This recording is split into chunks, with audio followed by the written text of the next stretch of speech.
Hello and welcome to another Modurol video. This is MT39 in our series of XK8 videos detailing how we converted our automatic Jaguar XK8 to manual.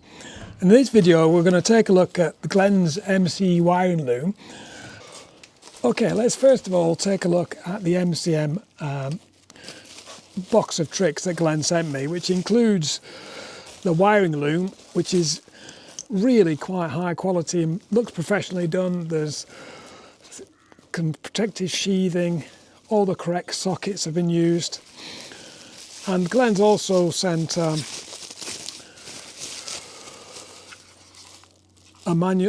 transmission control module blank. He's had that 3D printed. That's really professional looking, and this is actually in this bit of packaging here. This is the MCM itself, the power behind the whole thing. So let's take a look at the loom first. So Glenn sent me an explanation of what's actually in, or what the components are made of, and I've laid it out on the floor of the garage to help explain it to myself and to you.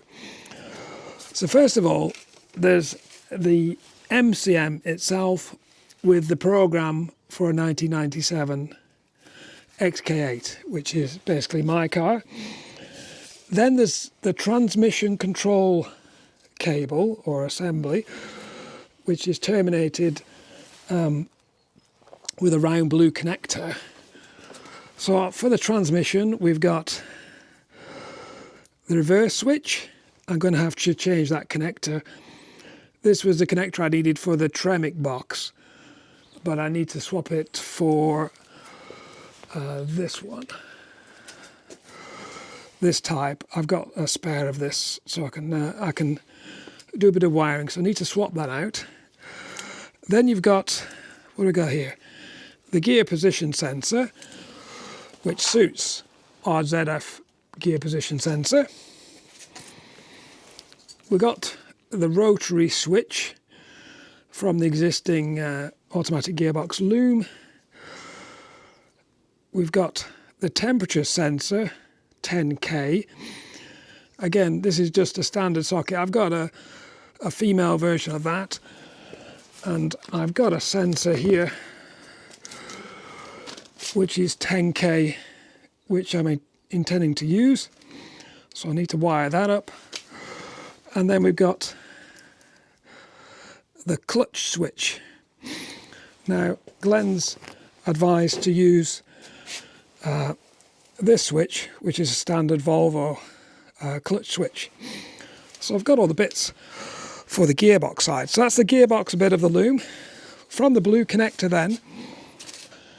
then there's the center console transmission connector assembly, which is beyond the blue connector through the grommet of the bulkhead. And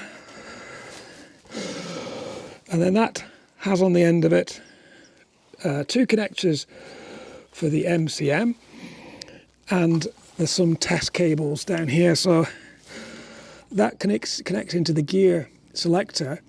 But for purposes of testing, I need to, it gets the 12-volt power from there, so I need to rig up a temporary battery to test it there. And we got this, the RVC monitor, which is this piece here, I believe is something to do with the CAN bus. It needs a resistor, but that is taken over by other connections once it's connected, but we'll get into that more detail. There is then a center console loom, which also plugs into the MCM, and on that we've got park brake connector, the knot in park, the interlock solenoid, security solenoid, security and sport switch, which is part of the programming, I know. So there you go, that's quite a thorough loom. Obviously all these are actually plugging into the J-gate loom, which has to be removed, so it replaces that. Sorry, before we move on, this is the blank for the transmission control module. when I fitted Glenn's MCM, the transmission control module will be deleted, removed, and this blanking plug is put there in its place. And I believe it links out a couple of connectors in there to enable the whole thing to work properly. But more details later.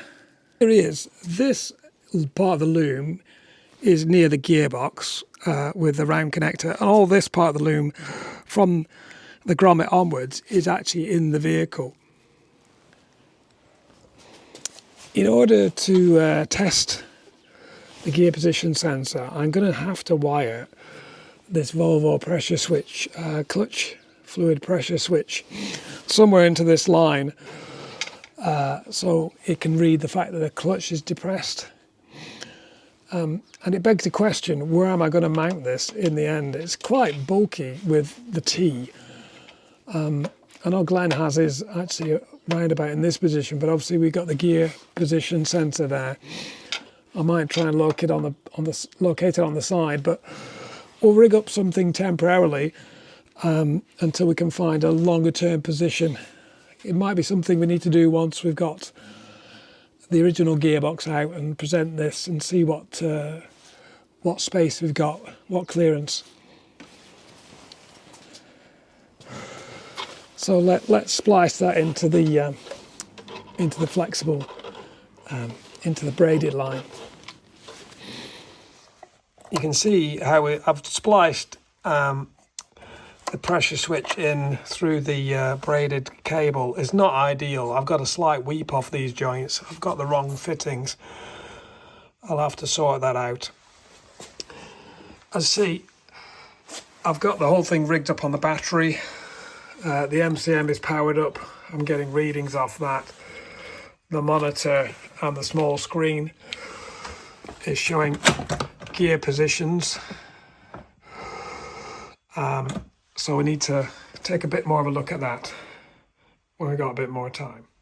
Okay, so I've got the clutch pressure switch in, and I've got the whole thing set up, powered up to an old battery, and everything looks great. I'm actually running out of time. I've got a few questions for Glenn, some queries about how the whole thing's set up, how we're supposed to program it, which I'll do in the next video. Anyway, thanks very much for watching. Please like, comment, share and subscribe for more XK videos. Bye bye.